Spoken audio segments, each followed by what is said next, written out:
Hello guys, welcome to my YouTube channel. आज हम लोग डिस्कस करने वाले हैं मेटोनिमी को लेकर के। मेटोनिमी एक बहुत इंपॉर्टेंट फिगर ऑफ स्पीच है जो बेस्ड ऑन सिमिलैरिटीज़ है। ओके, सिमिली और मेटाफर को लेकर हम लोग ऑलरेडी डिस्कस कर चुके हैं, पर्सोनिफिकेशन को लेकर भी डिस्कस कर चुके हैं, और हम लोग एक्चुअली एक पूरा फिगर ऑफ स्पीच का सीरीज़ बनाने वाले हैं जहाँ एक एक करके सारा इंपॉर्टेंट मेजर माइन और हर तरह का फिगर स्पीच को लेकर के हम लोग पूरा इन डिटेल्स एनालिसिस करेंगे, एग्जाम्पल समझेंगे। और मैं दावे के साथ, गारंटी के साथ कह सकता हूँ कि ये पूरा फिगर ऑफ स्पीच सीरीज़ देखने के बाद आपको 1% भी डाउट नहीं बचेगा और एग्ज़ाम में सारे सवाल आप बहुत आसानी से बना करके आ सकेंगे। तो प्लीज़ आप इस पूरा सीरीज़ को वॉच कीजिएगा प्लेलिस्ट में जा करके। ओके, और चलिए फिलहाल आज हम लोग मेटोनिमी को लेकर डिस्कशन करते हैं। Let's start. तो मेटोनिमी एक ऐसा फिगर ऑफ स्पीच है, ठीक है, जो मेनली एक चीज़ का नाम का जगह पे कोई दूसरा चीज़ का नाम को इस्तेमाल करता है। ठीक है, इस विषय में थोड़ा और डीप में जाने से पहले पहले चलिए इसका नाम थोड़ा सा समझ लेते हैं। मेटोनिमी, ये जो वर्ड है ना, ये दोनों रूट वर्ड से आए हैं। ठीक है, दोनों ही ग्रीक रूट वर्ड है। एक का नाम है मेटा, मेटा यानी कि चेंज, ठीक है, बदलाव। देखिए, एक हुआ आपका मेटा और दूसरा हुआ ओनोमा यानी नेम। तो एक मेटा और एक ओनोमा, तो चेंज और नेम यानी कि नाम में चेंज। तो मेटोनिमी का मतलब तब क्या हुआ कि चेंज इन नेम या फिर नाम में चेंज। ये है मेन आपका एटिमोलॉजिकल मीनिंग। अब इसको अगर थोड़ा सा डीपली हम लोग समझे तो ये देखते हैं। तो मेटोनिमी एक ऐसा फिगर ऑफ स्पीच है, okay, this is a figure of speech, okay, जो कि एक चीज़ का नाम को सब्स्टिट्यूट कर देता है। सब्स्टिट्यूट यानी बदल देता है, रिप्लेस कर देता है। ठीक है, सब्स्टिट्यूट कर देता है एक चीज़ का नाम को दूसरा चीज़ का नाम से। ठीक है, लेकिन ये क्या कोई भी रैंडम तरीके से होता है? मतलब कोई भी एक चीज़ का नाम को कोई भी दूसरा चीज़ का नाम से बदल देगा तो मेटोनिमी हो जाएगा? नहीं जी, ऐसा नहीं होगा। इसके लिए एक शर्त है। शर्त यह है कि जो दोनों चीज़ों का नाम में या आपसी बदला बदली होगा या सब्सटीट्यूशन या रिप्लेसमेंट होगा, उन दोनों में एक रिश्ता रहना चाहिए। रिश्ता इन द सेंस एक कनेक्शन रहना चाहिए, एक लिंक रहना चाहिए, एक मतलब सिमेंटिक कनेक्शन रहना चाहिए। Okay, so this two things must have some connection और रिलेशन और लॉजिकल लिंक। ये तीनों चीज़ बहुत इंपॉर्टेंट है। या तो कोई कनेक्शन रहना चाहिए, कोई रिलेशन रहना चाहिए, कोई ना कोई एक लॉजिकल लिंक रहना चाहिए जिससे दोनों एक दूसरे के साथ आपस में रिलेट करें या लिंक करें। एकदम कोई भी लिंक नहीं है, एकदम रिलेशन नहीं है, ऐसा एकदम रैंडम दो चीज़ों के बीच मेटोनिमी नहीं हो सकता है। ओके, जैसे मैं आपको एक एग्जांपल देता हूँ। Pen is mightier than sword. ठीक है, pen is mightier than sword, ये बहुत फेमस लाइन होगा, आप लोगों ने सुना ही होगा। इसका मतलब क्या है? इसका मतलब क्या ये है कि जो एक कलम है, जो पेन है, वो एक जो तलवार होता है उससे भी ज़्यादा ताकतवर होता है। क्या ये सच बात है? एक पेन क्या सच में तलवार से ज़्यादा ताकतवर होता है?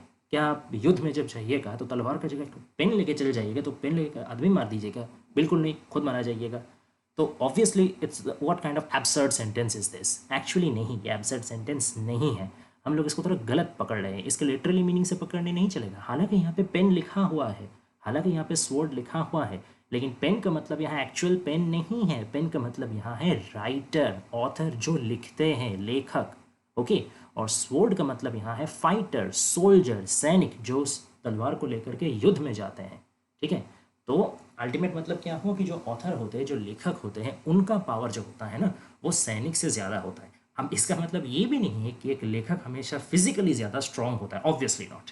ठीक है, इसका कोई मतलब नहीं है कि सोल्जर से ज़्यादा स्ट्रांग लेखक होगा ही होगा, नहीं, ऐसा मीनिंग के लिए नहीं बताया गया। इसका मतलब है कि एक लेखक को जो इन्फ्लुएंसिंग पावर रहता है ना, जितना आदमी को एक लेखक ओवर पावर कर सकता है, जितना आदमी को एक लेखक अपना कंट्रोल में, अपना इन्फ्लुएंस में ला सकता है, एक सोल्जर उतने आदमी को नहीं ला सकता। एक सोल्जर का ताकत क्या है? उसका फिजिकल स्ट्रेंथ है ना, उसका फाइटिंग स्किल्स। तो इससे एक सोल्जर कितना भी महान योद्धा क्यों नहीं हो, ज़्यादा से ज़्यादा कितना आदमी को अकेला निपटाएगा? एक अकेला कितना आदमी पे वो भारी पड़ेगा? 100, 200, 1000, ज़्यादा से ज़्यादा। इससे क्या होगा? लेकिन एक लेखक जो है ना, वो अपना सिर्फ कुछ वर्ड से वो इन्फ्लुएंस लाखों करोड़ों आदमी को वो इन्फ्लुएंस कर सकता है। ये है एक लेखक का पावर।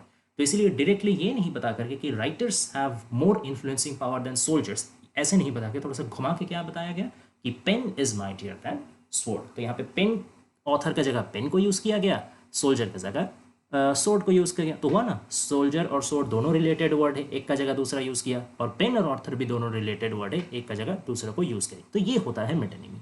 ठीक है, अब इसका काफ़ी सारा टाइप्स होते हैं। ठीक है, जैसे देखिए सारा टाइप्स को यहाँ पे लिखा गया है, मैं एक एक करके को पढ़ के बताता हूँ। सबसे पहले है सिंबल और sign for the symbolized object, फिर है इंस्ट्रूमेंट और organ for the agent, then effect for cause, फिर cause for effect, container for the things contain, passion for the object inspiring it, place for production, maker और creator for the work और creation, act for the intention और target of the act. तो ये जो total आपका 9 तरीके का types या कैटेगरीज हुआ, इन 9 डिफरेंट तरीके का मेटोनिमी हम लोग को देखने मिलता है। अब हर टाइप में कुछ अलग अलग, अब देखिए सिमिलैरिटी सब में एक है कि ये जो 9 टाइप है, 9 टाइप सारा का सारा टाइप ही बेस्ड है सब्स्टिट्यूशन में, कि एक वर्ड का जगह पे उसी से रिलेटेड दूसरा वर्ड को सब्स्टिट्यूट कर दिया, सारा चीज़ वही सब्स्टिट्यूशन ही कर रहे हैं सारा टाइप्स, बस उन लोगों का लॉजिक अलग अलग है। ठीक है, तो आइए अब एक एक करके सारा लॉजिक को हम लोग one by one in detail समझते हैं। तो सबसे पहला जो लॉजिक हम लोग के सामने है यह है सिंबल और sign for the symbolize subject object, sorry. अच्छा, अब सिंबल होता क्या है ना। सिंबल मतलब सिंबल या साइन आप जो भी कह लीजिए, इसका मतलब ऐसा एक चीज़ होता है जिसके द्वारा हम लोग कुछ हिडन मीनिंग को समझाना चाहते हैं। ठीक है, जो लिटरल मीनिंग में हम लोग नहीं पकड़ते। फॉर एग्जाम्पल जैसे मान लीजिए रोज़, ठीक है ना, तो रोज़ का एक्चुअल लिटरल मीनिंग क्या है, उसका मतलब एक्चुअल नेचुरल अर्थ क्या है कि एक फूल है ना, गुलाब का फूल। लेकिन रोज़ को हम लोग प्यार का प्रतीक के हिसाब से भी जानते हैं, लव, रोमांस, ब्यूटी, यूथ, ये सब का फेमिनिटी, ये सब चीज़ का सिंबल का तरीके भी रोज़ को इस्तेमाल किया जाता है लिटरेचर में। मतलब वो चीज़ हो ब्यूटी या यूथ या फेमिनिटी या फिर आपका लव, रोमांस, डायरेक्टली ये सब चीज़ को नहीं मेंशन करके अगर कहीं रोज़ भी इस्तेमाल किया जाए तो वो उससे रोज़ का हिडन मीनिंग होता है, हिडन मीनिंग होता है ये सब चीज़। ओके ना, तो हो गया रोज़ सिंबल। तो इस ये सब चीज़ को बोला जाता है सिंबल। जैसे हम लोग ब्लैक या डार्कनेस, इसको एक ईवल का साथ सिंबलाइज करते हैं कि जहाँ पे भी डार्कनेस होगा या जो भी ब्लैक या डार्क कलर होगा, that means something evil, something bad, something dangerous. ठीक है, ये सब आइडिया आता है, तो इसको कहा जाता है सिंबल।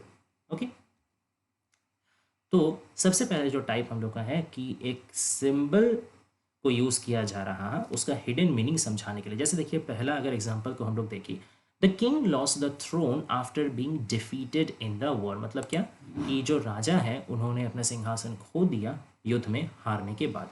अब आप थोड़ा गौर फरमाइए ये वर्ड का प्रति, थ्रोन। थ्रोन का मतलब क्या है? थ्रोन का मतलब है सिंहासन। ठीक है, तो अब ये जो सेंटेंस है उसका अर्थ क्या सिर्फ इतना है कि जब राजा युद्ध में पराजित हुए तो सिर्फ उनसे उनका जो वो थ्रोन था, जो सिंहासन था जिसमें वो बैठते थे, वो उनसे छीन लिया गया? क्या सिर्फ यही मतलब है? सिर्फ सिंहासन क्या ही गवाया? नहीं, यहाँ पे एक्चुअली सिंहासन गवाने का मतलब क्या है कि राजा ने अपना जो पावर था, अपना जो अथॉरिटी था, अब तक वो पूरा राज्य थे जो वो एकदम सम्राट थे, मतलब सब कुछ उन्हीं का हाथ में था, रूलिंग पावर जो था वो ही उनसे छीन गया। तो यहाँ पे लिखा तो थ्रोन गया है, लेकिन एक्चुअली यहाँ थ्रोन का थ्रू क्या समझाया जा रहा है कि वो जो सॉवरेंटी है, वो जो पावर है, वो जो अथॉरिटी है। ठीक है, तो यहाँ पे थ्रोन है एक्चुअली सिंबल, और जो अथॉरिटी या सॉवरेंटी है वो है यहाँ पे सिंबलाइज्ड। ओके, देखिए सुप्रीम अथॉरिटी, ये चीज़ एक्चुअली यहाँ पे सिंबलाइज किया गया है, और थ्रोन तो जस्ट एक सिंबल है। तो डायरेक्ट सुप्रीम अथॉरिटी लिखने का वजह क्या लिखा गया है? थ्रोन। तो ये हो गया मेटोनिमी, क्योंकि थ्रोन और सुप्रीम अथॉरिटी एक दूसरे से रिलेटेड है। सिमिलरली अगर हम दूसरा एग्जाम्पल को देखें, she still has her morning dew despite being a middle aged woman. मतलब क्या कि वो एक मध्य वयस्क महिला होने के बावजूद उनका मॉर्निंग ड्यू अभी भी है। अब मॉर्निंग ड्यू मतलब क्या? मतलब कि उनका मतलब शरीर में सुबह सुबह ओस का बूंदे जमा हुई रहती है? जी नहीं, बिल्कुल नहीं, ऑब्वियसली नॉट। यहाँ पे मॉर्निंग ड्यू यानी यूथफुल ब्यूटी का यहाँ पे बात किया जा रहा है। देखिए, अब यूथफुल ब्यूटी को मॉर्निंग ड्यू के साथ क्यों कंपेयर किया गया? क्योंकि मॉर्निंग ड्यू क्या होता है कि सुबह सुबह जो ओस का बूंद गिरता है वो ट्रांजिएंट होता है, वो शॉर्ट लिविंग होता है, वो परमानेंट नहीं होता है। जैसे ही थोड़ा दिन बढ़ता है तो सन का हीट में वो फिर इवेपोरेट होके उड़ जाता है, ठीक है, फिर वो नहीं रहता। तो कुछ ही देर के लिए मॉर्निंग ड्यू रहता है, लेकिन मॉर्निंग ड्यू बहुत टेंडर होता है, बहुत सॉफ्ट होता है, बहुत ब्राइट होता है, बहुत ब्यूटीफुल होता है। तो इसलिए इसको यूथ का साथ कंपेयर किया गया कि आदमी का जो यूथ होता है ना, वो भी काफ़ी शॉर्ट लिव्ड है, ठीक है, यहीं कुछ 10-15 साल बाद वो चल जाएगा, एक बार चल जाएगा तो वो वापस लौट के नहीं आता। लेकिन जब तक यूथ रहता है काफ़ी ब्यूटीफुल रहता है ना। तो इसीलिए भले ही यहाँ पे ये जो मॉर्निंग ड्यू है ना, ये वर्ड यहाँ पे मेंशन किया गया है, लेकिन ये एक सिंबल है। किस चीज़ का सिंबल है? सिंबल ये है यूथफुल ब्यूटी, जो कि एज के साथ डिक्रीज करता है। जितना उम्र बढ़ता है उतना ये भी धीरे धीरे घट जाता है। तो एक्चुअली यहाँ पे बताया गया मॉर्निंग ड्यू, लेकिन मीनिंग क्या था? ब्यूटी। तो एक दूसरे का सिंबल हुआ ना, तो इसीलिए ये है कैटेगरी आपका सिंबल और sign for the things symbolised. अब आगे हम लोग नेक्स्ट कैटेगरी में जाते हैं। ये क्या है? इंस्ट्रूमेंट और ऑर्गन फॉर द एजेंट। मतलब कोई भी इंस्ट्रूमेंट, कोई टूल आप समझ लीजिए, कोई भी काम करने का जो चीज़ होता है, उस चीज़ से अगर एक्चुअल जो उस काम को कर रहा है उसको समझाया जाए तो, जैसे देखिए सबसे पहले जो मैंने आपको थोड़ा ही देर पहले जो समझाया उदाहरण, the pen is mightier than the sword. तो यहाँ पे दोनों चीज़ है, एक आपका पेन है, एक आपका स्वॉर्ड है। तो जैसे मैंने थोड़ा देर पहले ही आपको डिटेल्स में बताया कि पेन यहाँ पे ऑथर को सिंबलाइज कर रहा है, स्वॉर्ड यहाँ पे सोल्जर को सिंबलाइज कर रहा है, ठीक है। फिर अगर नेक्स्ट एग्जाम्पल को अगर हम लोग देखें कि the press is the fourth pillar of democracy, ठीक है, जो डेमोक्रेसी है, जो गणतंत्र है, उसका चौथा स्तंभ बोला जाता है किसको? प्रेस को। प्रेस यानी कि जो जर्नलिज्म है, ठीक है। अब यहाँ प्रेस, एक्चुअली प्रेस वर्ड का मतलब क्या है कि जो मतलब मशीन या जो जहाँ से मतलब छप करके निकलता है, प्रिंट हो करके जहाँ से निकलता है न्यूज़पेपर। तो यहाँ पे क्या वो जो प्रिंटिंग मशीन है उसको क्या मतलब डेमोक्रेसी का फोर्थ पिलर बोला जा रहा है? ना जी, यहाँ पे जर्नलिज्म को इन जनरल बोला जा रहा है कि जब तक कोई देश में जर्नलिज्म जिंदा है, ओके, तब तक उस देश में क्या सच है, क्या झूठ है, ठीक है, क्या गलती हो रहा है, क्या मतलब गुनाह हो रहा है, क्या सही, उसके बारे में जागरूकता हमेशा फैला रहेगा। एक मैस अवेयरनेस क्रिएट करने में जर्नलिज्म बहुत बड़ा कदम लेता है, बहुत बड़ा भूमिका लेता है। तो इसीलिए उसको डेमोक्रेसी का फोर्थ पिलर जाता है, बोला जाता है। अब आप सोचिए, यहाँ पे अगर जर्नलिज्म सब चीज़ को हटा दिया जाए, जर्नलिस्ट को बंद कर दिया जाए, सिर्फ हर जगह एक तो प्रिंटिंग मशीन रख दिया जाए, तो क्या मतलब डेमोक्रेसी जिंदा रहेगा? Obviously not. तो यहाँ पे हालांकि यहाँ पे बोला गया है प्रेस, ये क्या हो गया? ये एक टूल या ऑर्गन हो गया, ठीक है, ये एक काम करने का जरिया है, एक औजार है। मतलब औजार तो नहीं है, जिस मतलब काम करने का एक मतलब एक जरिया है। तो इसका जरिए किसको समझाया जा रहा है? जर्नलिस्ट को, ठीक है, ये देखिए जर्नलिस्ट को, इसको एक्चुअली समझाया जा रहा है। तो ये हो गया आपका मेटोनिमी किस कैटेगरी में? इंस्ट्रूमेंट और ऑर्गन फॉर द एजेंट। और एजेंट क्या है? जर्नलिस्ट, और उसका इंस्ट्रूमेंट क्या है? प्रेस। ओके, अब आइए नेक्स्ट टाइप में हम लोग मूव करते हैं। इफेक्ट फॉर कॉज, यानी इफेक्ट में यानी जो रिजल्ट होता है, जो कोई काम करने का जो अंजाम होता है, जो मतलब फलाफल होता है, ओके। और कॉज यानी तो कारण, रीजन। तो एक्चुअली समझाया जा रहा है रीजन, ठीक है, लेकिन मेंशन रहेगा क्या? उसका कंसीक्वेंस, उसका लाइक रिजल्ट। देखिए समझते हैं, उदाहरण का जरिए हम लोग समझते हैं। पहला क्या है? Swiftly flies the feather death. मतलब स्विफ्टली मतलब क्विकली, तो बहुत तेज़ी से उड़ रहा है। फेदर्ड मतलब फेदर वाला, आपका फेदर लगा हुआ डेथ। अब आप एक बात हमको बताइए, जो डेथ या मृत्यु होता है, मृत्यु को कोई जीता जागता इंसान है? ये कोई पक्षी है क्या? वो उड़ सकता है, उसमें जान है? बिल्कुल नहीं। डेथ तो एक एब्स्ट्रैक्ट आइडिया है ना। तो लेकिन यहाँ पे एक्चुअली क्या मीन किया जा रहा है? यहाँ पे मीन किया जा रहा है कि एरो, एक तीर, तीर में भी वो आपका थोड़ा सा फेदर लगा हुआ रहता है ना एंड में, टेल एंड में। तो यहाँ पे समझाया जा रहा है कि एक तीर उड़ रहा है, स्विफ्टली फ्लाइज द एरो। लेकिन डायरेक्ट एरो नहीं बता करके क्या बताया गया? इसको डेथ बता गया। देखिए डेथ बता गया, तो डेथ यहाँ पे एक्चुअली क्या है? इफेक्ट है, क्योंकि अगर तीर किसी को लगेगा तो उसका डेथ हो जाएगा। तो डेथ यहाँ रिजल्ट है। कॉज क्या है? एरो। तो मीनिंग यहाँ पे लेकिन एरो ही था। ये देखिए arrow is flying sweetly, arrow को यहाँ पे मीनिंग समझाया गया, बट लिखा क्या गया, मेंशन क्या किया? डेथ। तो इफेक्ट दिया गया रीजन के जगह। ओके, फिर नेक्स्ट सेंटेंस हम लोग देखें, along the crippled shades and bowers. ये जो लाइन है ना, ये जॉन मिल्टन का लिखा हुआ पोएम से है। ओके, तो अलोंग द क्रिपल्ड, क्रिपल्ड यानी मतलब बहुत ही आपका क्रूकेड, ठीक है, बहुत ही टॉर्न किस्म का, ठीक है, मुचड़ा हुआ, थोड़ा सिकुड़ा हुआ। along the triple shades and bowers. तो शेड्स वर्ड यहाँ पे इंपॉर्टेंट है। शेड्स मतलब क्या, छाव। अब यहाँ पे छाव बताया तो जा रहा, लेकिन एक्चुअली क्या छाव का ही अर्थ मेंशन है? नहीं, यहाँ पे मेंशन करना चाह रहा गया है ट्रीज को।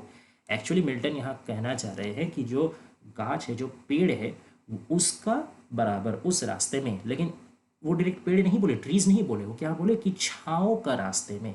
अब छाव कौन देता है, शेड कौन देता है, ट्री ना देता है। तो शेड तब क्या हुआ, एक रिजल्ट हुआ, एक कंसिक्वेंस हुआ, और इसका कारण क्या हुआ, ट्रीज। तो यहाँ पे मेंशन एक्चुअली ट्रीज को करना चाहिए था, लेकिन ट्रीज को नहीं मेंशन करके शेड को मेंशन कर गया। मतलब इफेक्ट की जगह क्या दिया गया, कॉज को, ओ सॉरी एक्सट्रीमली सॉरी, हाँ कॉज यहाँ पे है आपका, कारण है ट्रीज, उसको जगह पे उसको नहीं मेंशन करके यहाँ पे इफेक्ट को, शेड को मेंशन किया गया। तो इसलिए ये हो गया, दोनों रिलेटेड चीज़ को मेंशन किया गया, एक का जगह दूसरा, तो ये हो गया मेटोनिमी किस हिसाब से, इफेक्ट फॉर कॉज कैटेगरी से।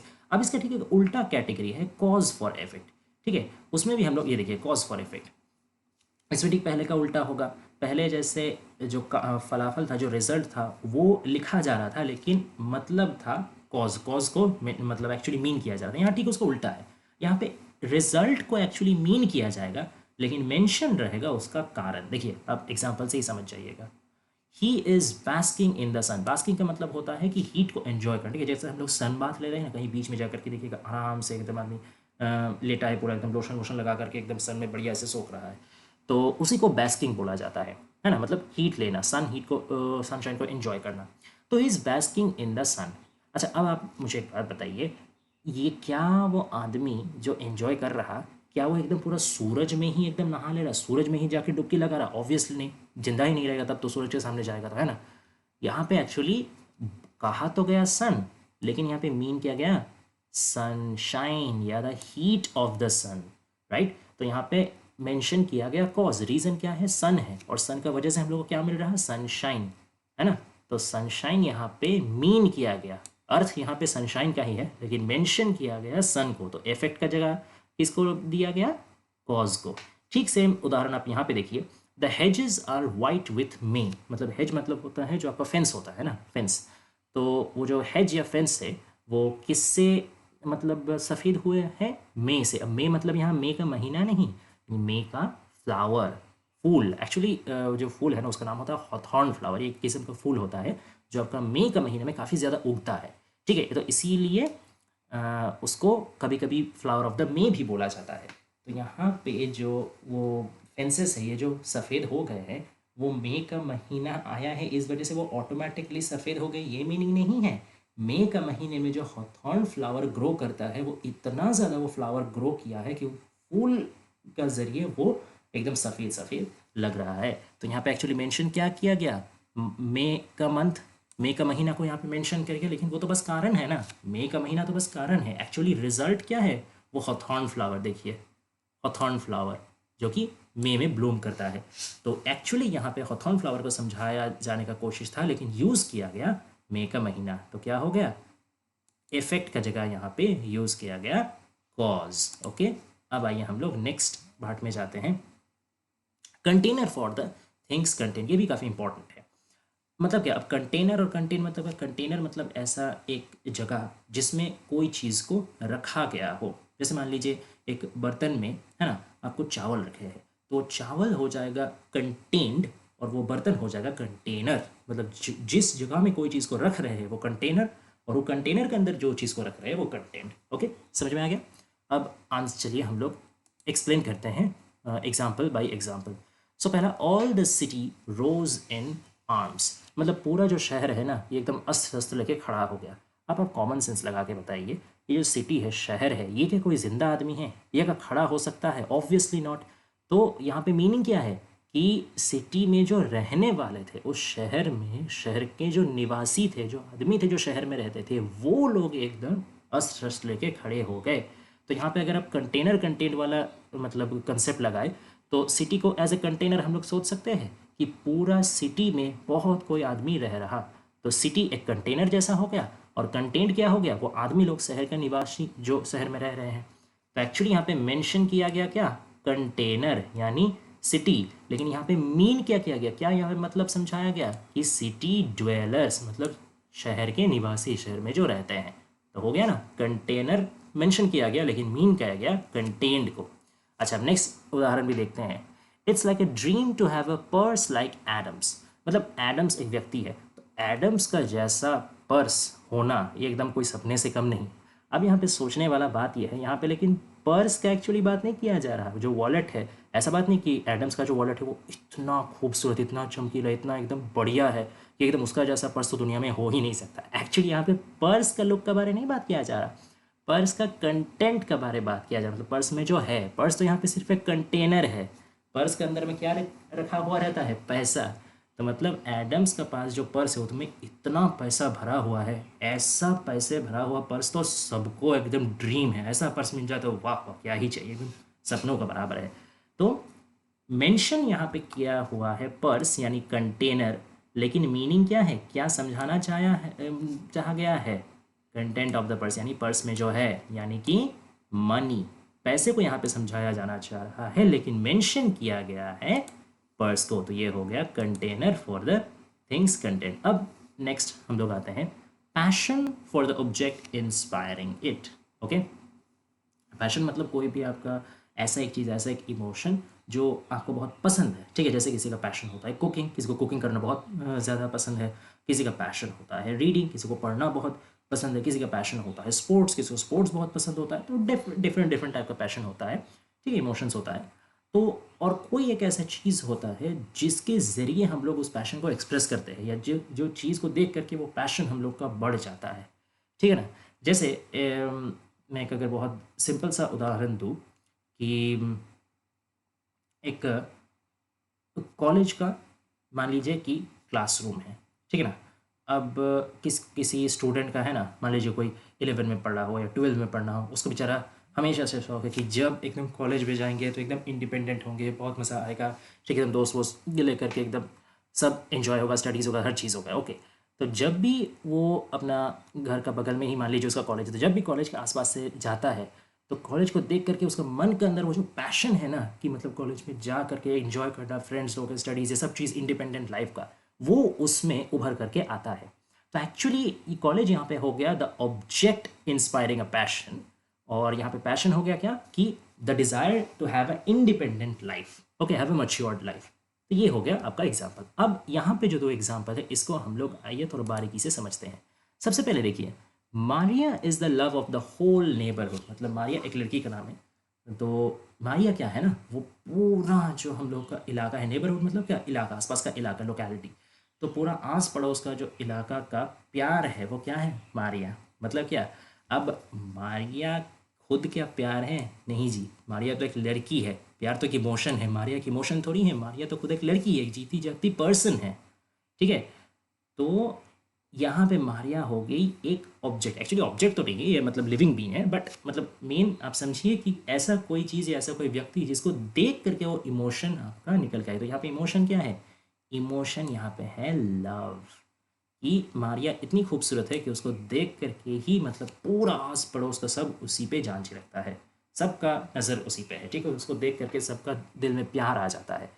तो तब इमोशन हो गया यहाँ पे प्यार, और इमोशन को जो इंस्पायर कर रहा है, इमोशन को जो बढ़ा रहा है वो क्या हो गई, मारिया।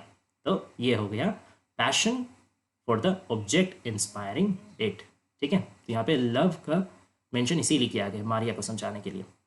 अच्छा, फिर अगर हम लोग देखें लिसिडस, अच्छा ये जो एक लाइन है ना, Lycidas your sorrow is not dead, ये लिया गया है बहुत ही famous elegy, pastoral elegy, John Milton का लिखा हुआ है लिसिडस, उसी से ये लाइन लिया हुआ गया है। तो Lycidas your sorrow is not dead, यानी लिसिडस तुम्हारा जो दुख है ना वो अभी तक मरा नहीं है। अब ये थोड़ा कंफ्यूजिंग बात हो गया, अब दुख क्या कोई मतलब जिंदा आदमी है कि मरेगा, नहीं, यहाँ पे एक्चुअली मेंशन तो यहाँ पे है सॉरो, योर सॉरो, लेकिन यहाँ पे एक्चुअली दुख का बात नहीं किया जा रहा, दुख का कारण का बात किया जा रहा है। मतलब लिसिडस का जो इतना गम का जो वजह है, जो एक इंसान है जिसका वजह से लिसिडस का इतना परेशानी है, इतना प्रॉब्लम से इतना सौरो है, वो अभी तक जिंदा है। जैसे हम लोग नॉर्मली बोलते हैं ना कि तुम्हारा जो सिर दर्द है वो अभी तक जिंदा है, मतलब मान लीजिए किसी का किसी से बहुत दुश्मनी है, ठीक है, उसको देख के एकदम उसका दिमाग गर्म हो जाता है, तो जैसे बोलते हैं ना कोई वो मान लीजिए सामने से आ रहा है, तो ऐसे हम लोग दोस्त लोग चिढ़ा के बोलते हैं ना, देख देख तेरा परेशानी खुद चल के तेरे सामने आ रहा है। तो क्या परेशानी चल के आ रहा है या जो आदमी से परेशानी है आदमी चल के आ रहा है?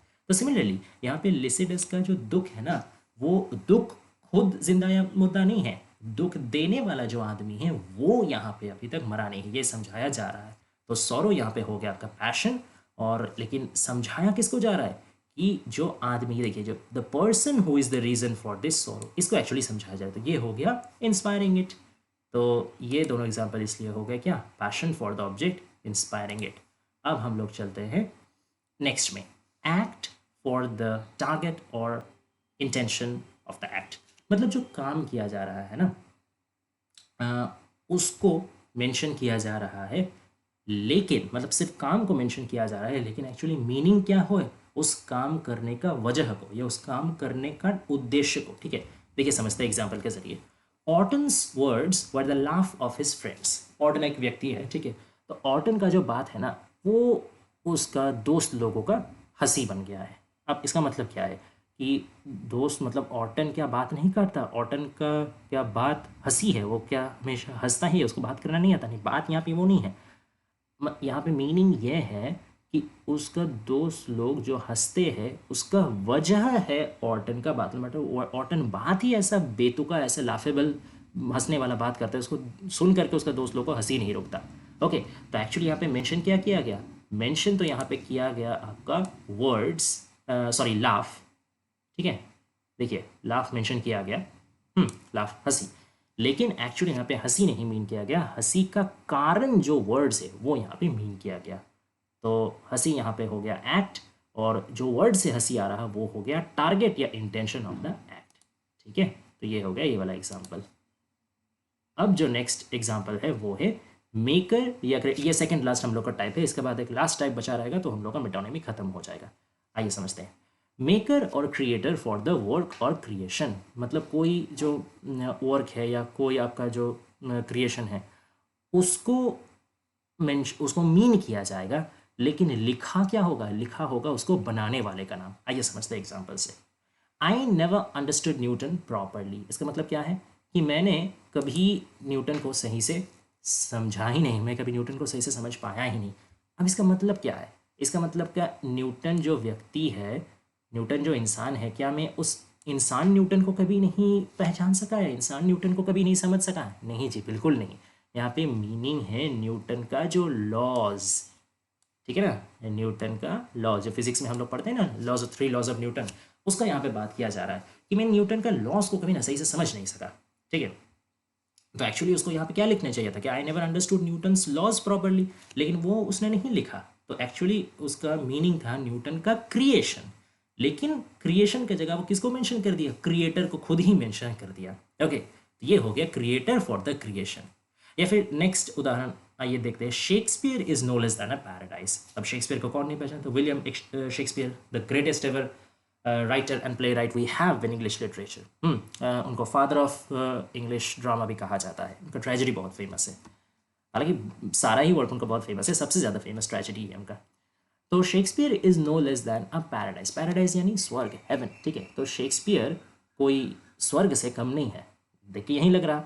अब आपको पढ़ के लग सकता है कि क्या यहाँ पे जो शेक्सपियर व्यक्ति है उसका बात कहा जा रहा है कि एक बार जो शेक्सपियर का एकदम दर्शन कर लेगा, आया है बस अब वो स्वर्ग पहुँच गया, अब उसका कोई टेंशन ही नहीं है नहीं, मतलब यहाँ पे वो नहीं है, यहाँ पे शेक्सपियर का राइटिंग्स का बात किया जा रहा है। ठीक है ना, देखिए मेंशन तब यहाँ क्या है, मेंशन है यहाँ पे शेक्सपियर, लेकिन यहाँ पे मीन किया जा रहा है शेक्सपियर का जो भी क्रिएशन है, यानी जो वर्क है, देखिए the works written by Shakespeare, ये मेंशन किया जा रहा है कि शेक्सपियर का कोई भी कविता है, शेक्सपियर का कोई भी ड्रामा है, जो शेक्सपियर लिख के गए हैं, वो जब हम लोग पढ़ते हैं ना तो पढ़ करके एकदम इतना खुशी होता है, एकदम वो कोई स्वर्ग सुख से कम नहीं, इतना बढ़िया वो लिख के गए हैं, ये है मीनिंग। तो डायरेक्ट तो यहाँ पे लिखना चाहिए था शेक्सपियर्स बुक्स और शेक्सपियर्स वर्क्स और शेक्सपियर्स पोइट्री या फिर Shakespeare's drama are no less than a paradise, लेकिन वो नहीं लिखा गया, क्रिएशन नहीं लिखा गया, क्या मेंशन किया गया, क्रिएटर को। तो ये है आपका example of the type maker और क्रिएटर फॉर द वर्क और क्रिएशन। अब हम लोग आ जाते हैं एकदम जो लास्ट हम लोग का टाइप है, बस यही आखिरी टाइप है मेटोनिमी का, प्लेस फॉर प्रोडक्शन। मतलब कोई जो प्रोडक्ट है, कोई जो चीज़ है, उसको डायरेक्टली मेंशन नहीं करके जो जगह में वो उत्पादित होता है या जो जगह में वो पाया जाता है उसको मेंशन किया जाएगा इनडायरेक्टली। आइए समझते हैं एग्जाम्पल के थ्रू। सबसे पहले क्या है यहाँ पे, all Arabia breathes from yonder box है। बहुत बहुत बहुत इंपॉर्टेंट ये लाइन है, इट्स वेरी इंपॉर्टेंट लाइन, ठीक है। इसको लिया गया है the rape of the lock written by Alexander Pope. Alexander Pope का लिखा हुआ बहुत ही फेमस मॉक एपिक पोएम है the rape of the lock, उसका ये एक बहुत इंपॉर्टेंट लाइन है। All Arabia breathes from yonder box, यानी तुम्हारा मतलब वो वाला जो बक्सा है ना, उससे पूरा जो अरब है, अरब का महक आ रहा। अब यहाँ पे अरब का महक मतलब क्या पूरा अरब देश उस छोटा सा बक्सा में बंद है? Is it even like logical? Obviously not. इतना बड़ा देश को आप बंद कैसे कर सकते हैं वही बक्सा में? एब्सोल्यूट मतलब क्या बोलिए, तो एकदम हिलेरियस बात हो गया ना। यहाँ पे अरब का बात नहीं किया जा रहा है, यहाँ पे अरब देश का जो परफ्यूम मिलता है उसका बात किया जा रहा है। जैसे एक बक्सा में पूरा अरेबियन परफ्यूम्स भरा हुआ है, तो उस बक्सा में है ना वो अरेबियन परफ्यूम का खुशबू आ रहा है। लेकिन डायरेक्टली ये नहीं बता करके क्या बताया गया कि उस बक्से से अरब का खुशबू आ रहा है। तो परफ्यूम, अरेबियन परफ्यूम एक प्रोडक्ट है, इसको डायरेक्टली मेंशन करने का जगह मेंशन कर दिया गया अरेबिया, मतलब जो जगह में यह परफ्यूम पाया जाता है। तो अरेबियन परफ्यूम यहाँ प्रोडक्ट हो गया, अरेबिया यहाँ पे प्लेस हो गया। सिमिलरली अगर हम लोग लास्ट एग्जाम्पल को देखें, I have Belgium in my window, मतलब मैंने अपना जो विंडो है ना उसमें क्या है, उसमें क्या मैंने लगा रखा है, बेल्जियम लगा के रखा है। मेरे विंडो में बेल्जियम, बेल्जियम एक देश का नाम है, तो विंडो में मैंने थोड़ी पूरा देश को सटा के रखा है, ऑब्वियसली नॉट। एक्चुअली यहाँ पे बेल्जियन ग्लास का बारे में बताया जा रहा है, मतलब जो ग्लास जो कांच होता है ना, बेल्जियम देश में जो कांच पाया जाता है बेल्जियन ग्लास, वो बहुत ही मतलब प्रीमियम क्वालिटी का ग्लास होता है। कोई भी आपका मतलब बड़ा बड़ा या प्रीमियम जगह आप लोग देखिए ना ग्लास को स्ट्रक्चर, तो बेल्जियम ग्लास से बनाया जाता है। तो यहाँ पे मैंने भी वही बात कर रखी, I have Belgium in my window, मतलब मैंने अपना विंडो में वो बेल्जियन ग्लास लगा के रखा है। तो यहाँ पे प्रोडक्ट क्या हो गया, प्रोडक्ट हो गया यहाँ पे बेल्जियन ग्लास, लेकिन वो नहीं यूज़ करके मैंने क्या यूज़ कर दिया, बेल्जियम, यानी कि जो जगह में वो प्रोडक्ट पाया जाता है। तो क्या ये हो गया, ये हो गया आपका प्लेस फॉर प्रोडक्शन। प्रोडक्ट है यहाँ पे बेल्जियन ग्लास, प्लेस है बेल्जियम। तो ये था पूरा मेटोनिमी का डिस्कशन। आशा करते हैं आप लोग को पसंद आया होगा, आप लोग को समझ में आया होगा।